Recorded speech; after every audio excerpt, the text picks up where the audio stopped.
I have been waiting for this moment for like a month. I mean, maybe longer, but a month that I knew about. You can usually tell when someone is going to have a destiny to do great things. Now, I'm not talking about financial great things or necessarily powerful great things or money or any of that kind of stuff. I'm talking about somebody who's going to do great things that make a change in the world, that make things different, that change and move us in a new direction that we weren't going before. And you can usually tell those people. In 1991, a guy named Albert Rizzi got his Bachelor of Arts degree from a little college called Manhattanville College in Purchase, New York.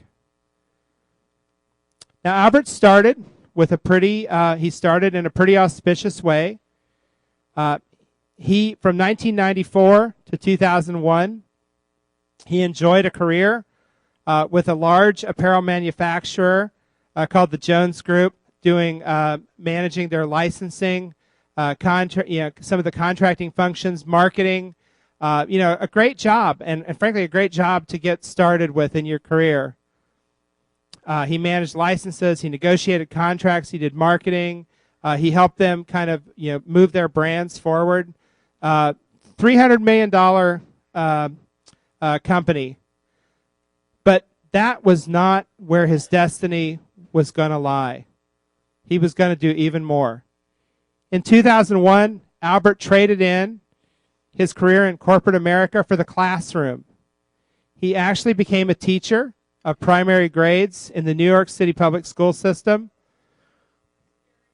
Yeah, no kidding. I have kids. I believe it. Albert and what he shared with me is that he enjoyed engaging kids through using games and songs and technology. And his focus was on finding new ways to bring technology into the classroom.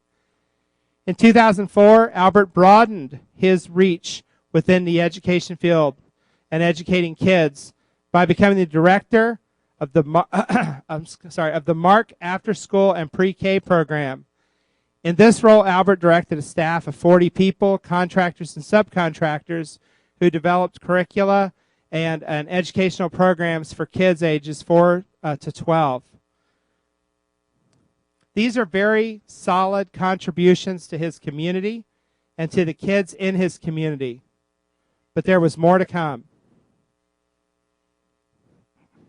On January 6, 2006, Albert Rizzi came out of a drug-induced coma and opened his eyes to a world that had gone dark.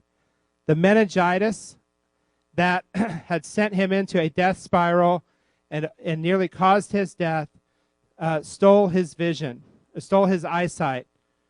But it did not steal his vision, and it did not steal his determination. Albert picked up the pieces, and he learned to travel first with a cane and eventually with a guide dog. Then he learned to navigate the New York City subway system. I've been on those trains. That's impressive. He even drove a race car in a blindfold race, which is actually not as impressive as being on the New York subway. He also went back to school and earned his second MS degree in education. The first one he had gotten in 2003. This one he got in 2008, working with supervision and administration. He did some counseling work, and in 2009, he really moved his career kind of in a brand new direction. And I think this is where those contributions began to really, really stand out.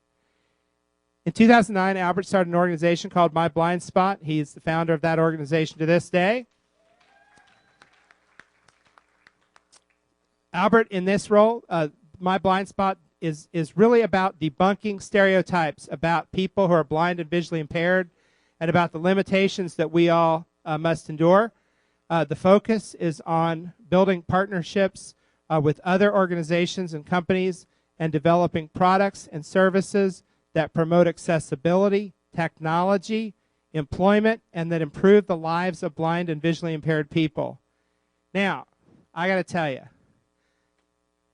I am really, really excited to introduce Albert for a number of reasons.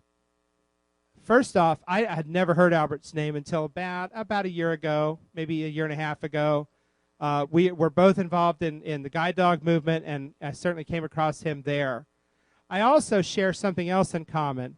As a frequent traveler in my prior position, which I just ended, I was platinum on U.S. Airways, and I think Albert would have been platinum, except he couldn't seem to stay on the damn airplanes. While I was getting upgraded to first class, he was getting sent back into the terminal in Philadelphia. By the way, I'm upgraded on the way home there, Albert, just so you know. But anyway, be that as it may. So I got to tell you, I have been on a lot of airplanes, and I've seen a lot of really bad service, and I've gotten myself into a little trouble. I have never had a plane load of people walk off in support. So anybody who thinks that he was a jerk in that situation was probably wrong, because I could never get people to support me. So he must have been doing something right. Albert has a love. He has a love of honest, biting humor. He has a passion for doing what we can do to make things better. He has a passion for basically making this world better, and for doing what we can to make sure that we get what we need so that we can do what we need to get done. I am really, really excited to introduce Albert. He is a speaker who has spoken to thousands. He is sought after on the lecture circuit. We have him here tonight, which is really our blessing. So without any further ado, I introduce to you Albert J. Rizzi.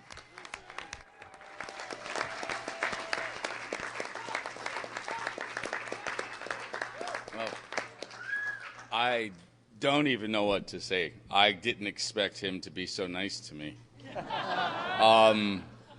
I'm so humbled right now, Ron. Thank you so very much. Coming from leaders like you, hearing the words about my life and hearing about my accomplishments and things I've yet to do, it really hits me. Thank you. And to be sitting next to Steve and Edie, I dubbed them that at my very first convention, the very first ACB convention I went to. I got to listen to Donna and Mitch talk, and I was like, oh my God, they're like the best comedy act ever. So to be sitting here with them, leaders in our community, I'm very, very humbled. I want to thank Donna for inviting me to be here today. I want to thank all of you for accepting me into the CCB through the GDUC. I'm a formal member there now. Thank you. But yeah, thanks to Vita. Vita was beating me up for that, and Margie. That's right. I heard that in Echo. You know, it's interesting how I got here. Don't you start, Margie. I have the microphone. You just have tissues. I had taken ill. Like Ron told you, I had what we thought was a sinus infection.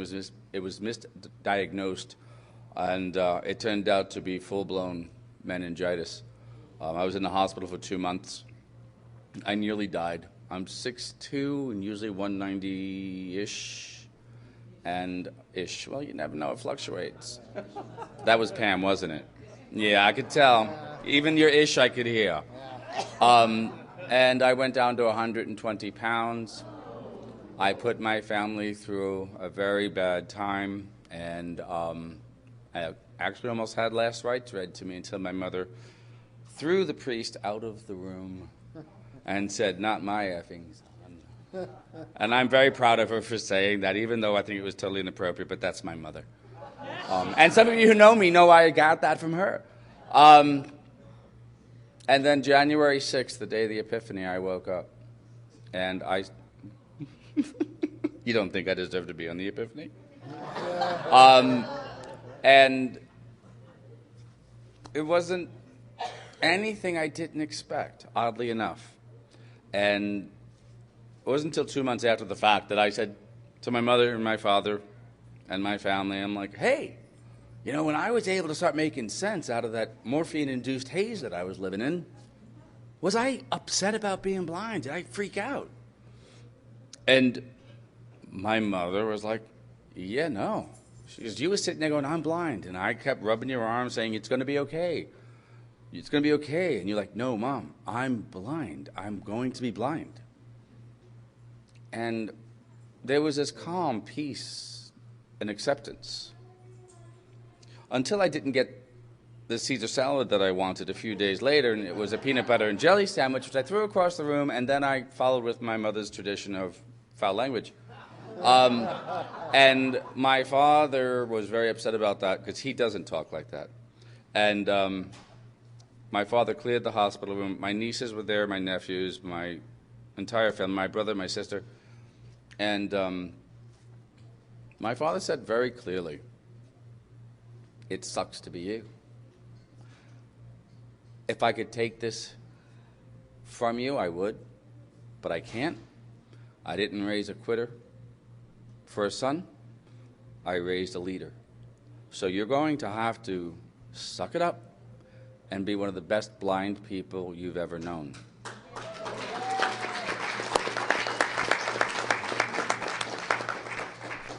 Tomorrow's my mother's birthday, and today she was on, thank you, and today she was on the phone. I sent her this, I sent her flowers, and she was reading some of the things that I've done and looking at some of the things we've done with QuickBooks and Produce, and she was crying. She said, I don't know where you got this from. This would have killed me. I couldn't do what you're doing. And even though my father at that time told me it sucked to be me, that really wasn't what he meant. He wasn't talking about blindness. He was talking about the transition, that change, that stuff that we're not really comfortable with that caught us, no pun intended, blindsided, you know? And I rose to that occasion because my father did raise me to be that way. So I started living my life as a blind person in Manhattan, and Ron thinks the subways are difficult. The streets of the city are even more difficult to navigate. My cane was stepped on and broken 3 times. In the first, I'm not talking to you right now. I'm the center of attention. Oh, Margie, you really have a lot of fans here, don't you? Wow. That's our nudge. You know, it was just, and it was broken the first 3 months of being blind. And the last time it happened, well, the first time it happened, I should say, it was the day before I was about to get on the train to go to Philadelphia. Oddly enough, that's where I was thrown off a plane. And I was freaking out. I did not know where to buy a cane at that point. And the lady who broke my cane, I'll tell you a clean story of what I said to her, wanted me to go to Duane Reade to buy one. Yeah, no. Then she thought we could tape it. No. And then she had the audacity to say to me, well, at least let me see you home. I couldn't help it. Educator in me said, what makes you think I can trust you to see me home when you couldn't see me to begin with?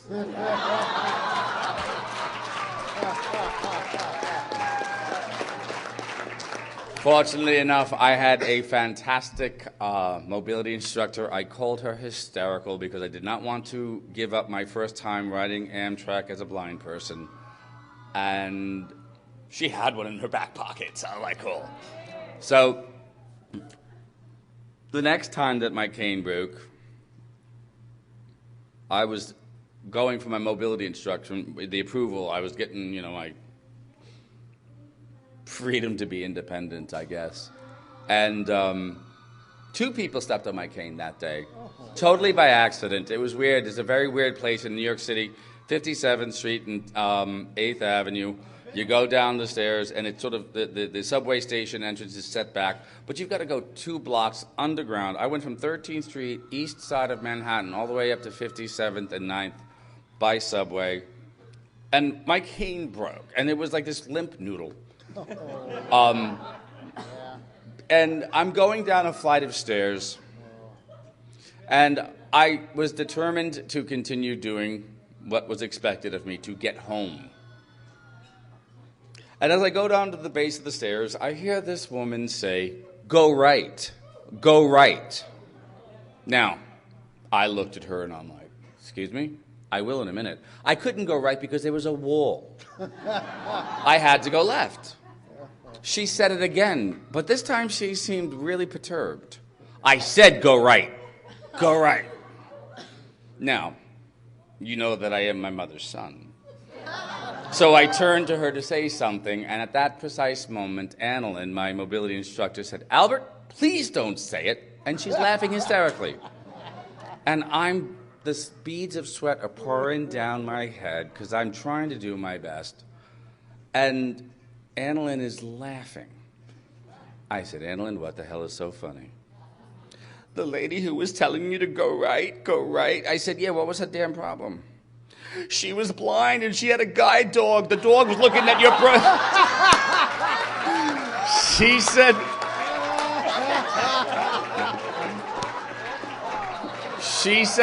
that the guide dog was so preoccupied with my broken cane and my upset that he wasn't doing what he was supposed to do, which was walk her safely up the stairs. And all Annalyn saw was this big bubble over the dog's head saying, "Get a dog." And that's when I got doxology. 3 weeks later, I got the approvals of going into that program. It's just, my entrance into the blind community has been nothing short of comical, and it's been a blessing. I really, truly, truly believe that my blindness is a gift. Thank you. I really have never seen more clearly in my entire life. I was walking around the streets of Manhattan in my New York Minute mindset with intentional blinders on. That I don't know how I became so intentionally blind, except for social implications and dictates. We don't want to stop and say hi to people. We're too busy. And now, since I can't judge that book by its cover, I have to stop and read it. And it's been one fantastic experience. Pastor Lee was talking before about access to life, I think he said. And that's one thing that I had taken from me. And I don't understand why. So, one of the things that I believe, as an educator, as a member of this community, that access equals ability. So, what we have, my new mantra is access to the right tools promotes ability and restores infinite possibilities. And the thing about that, and I'm going to tie it back to what Foster said about inclusion, including people.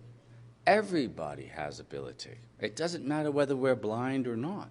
If we don't have access to the tools, we're not going to be able to do a damn thing. And I think back to what, again, Forster was saying before, I was so moved by what he was saying. If we don't look at the collective we, those of us who are visually impaired, those of us who are severely visually impaired, those of us who are legally blind, and those of us who are overachievers like myself, totals, we're going to always do ourselves an injustice, and we're going to send a mixed message to the general public about what needs to be done. Now, take that to another level, playing on the inclusion thought that Foster said. We are not the only, bless you, community that uses assistive or adaptive technologies. There's a wider group, a wider community of people. They're called print disabled. They're not necessarily blind. There are people like Gabrielle Gifford, Congresswoman. There are people like my cousin, cerebral palsy, people with Parkinson's disease, people with any number of mobility issues. And they also happen to be 1/3 of every executive in this country today, severely dyslexic.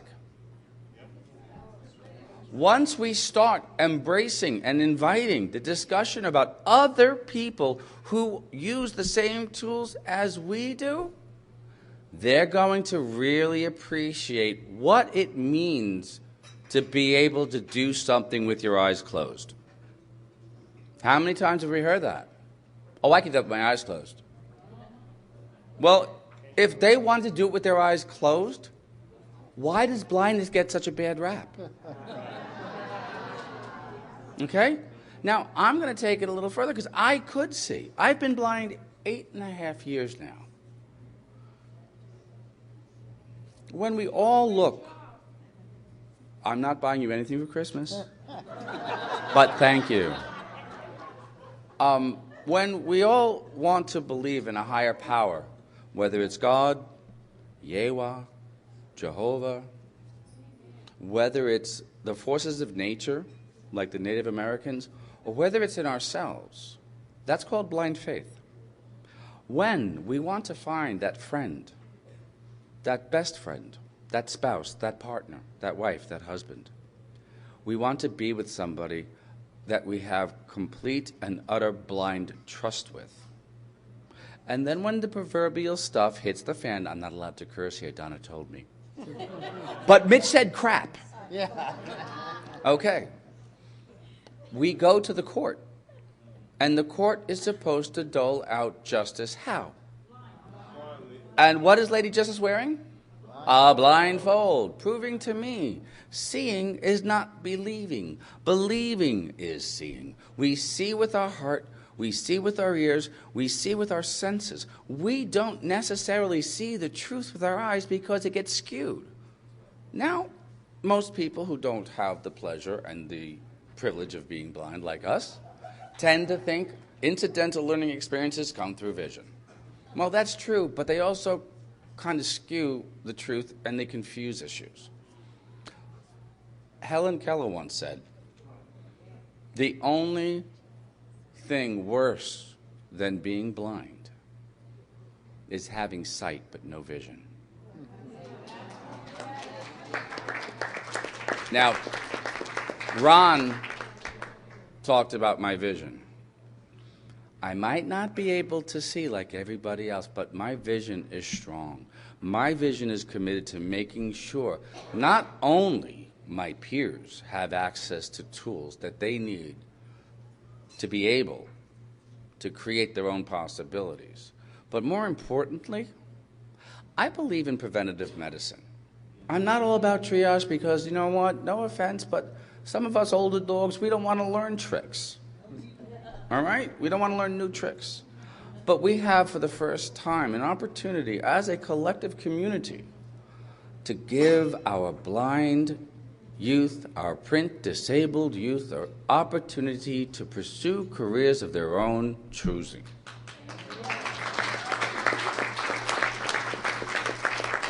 It all begins with a conversation. I picked up the phone as an ACB member, thanks to an affiliate that will remain nameless, because the finances of that organization could not be managed independently. I was put in touch with the most dynamic woman I've ever met and the most empathetic woman I've ever met, and she was doing things because they were right and because she knew it would be a good return on the investment for this corporation, Lori Samuels. We've worked with Intuit to make QuickBooks usable more than it's ever been in 25 years. The reason I'm sharing that here is I want everyone to know there are corporations out there with programs that are as old as, no, that's not the M word I wanted to say. into its product line before the ADA, before Microsoft managed to get us where we are today. Aside from being angry, upset, annoyed about what we don't have with regard to access, let's look at how we could open up to mitigate and educate organizations about access rather than litigate. That's the one thing. That's why I'm here with the ACB and not the other organizations, because I do not believe litigation is the first thing we should lead with.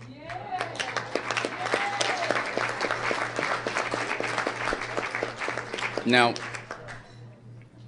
Ron spoke of our U.S. Airways experiences. I never got my platinum card.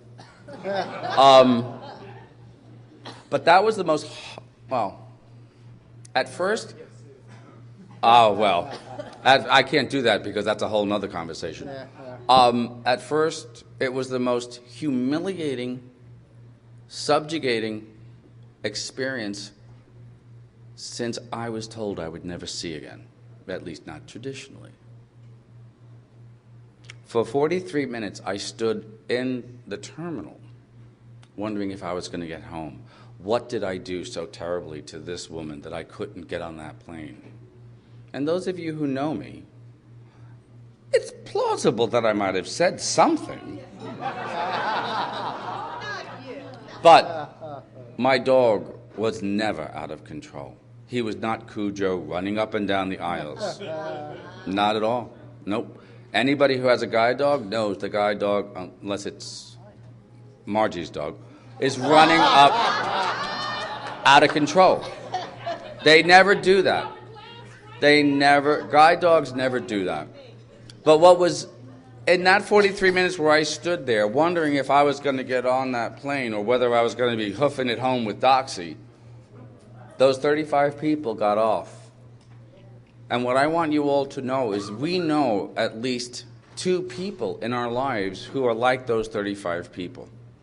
I don't know why I was picked or chosen to be that person, to be this voice, but I take that very seriously. And that those people got off the plane with me, 35 people. There was a couple there who had been traveling 24 hours from Europe. I will never, ever think human kindness does not win out. So when we sit here and we think about, oh, you're not doing it for the blind, or you're not doing it for the low visions, or you're doing it for low vision, but then what about the blind? When we start dissension amongst our own community, and we start thinking human kindness does not really live within each person, we add to that diminished capacity that some of us walk around with because there's so much stuff out there to make us not see clearly. And the thing about the sighted community is they're already intentionally blind to so much, we don't want to add to that going forward. There's so much that we could do together in a collective voice. And one of the things that I've seen here tonight is the CCB has got that all wrapped up. No, you can go ahead, clap, Foster. No, I wasn't sure what to expect, as I wasn't sure what to expect when I went to my first ACB convention. I'll be honest with you. I thought I was going to be walking into a lotto machine with ping pong balls, bouncing off of everything, and not knowing who I was going to hit next. But I'm happy to say that I've met so many people who have inspired me to be a better person. That I don't define myself as a blind person. I define myself as a person, and whatever other labels you want to put on, you put on. I still see. I just see very differently than most people. To be sitting next to Mitch and Donna, to be sitting here with Vita Zavalli, I'm going to say it only once, Margie. Margie, I have to say, as much as we all don't like her, Margie gave me... Margie was the impetus for the introductions that I got through my blind spot to do what we've done with QuickBooks. So when I saw that humanitarian award go out, I kind of said, yes, she deserved it. Then I got my friend Pamela Hill. Yeah, I don't love you anymore. I've got my friend Pamela. I've got so many people on the West Coast that have really made me feel good about who I am as a member of this community. And I want you all to look inside yourselves, and I want you to feel worthy of asking for access.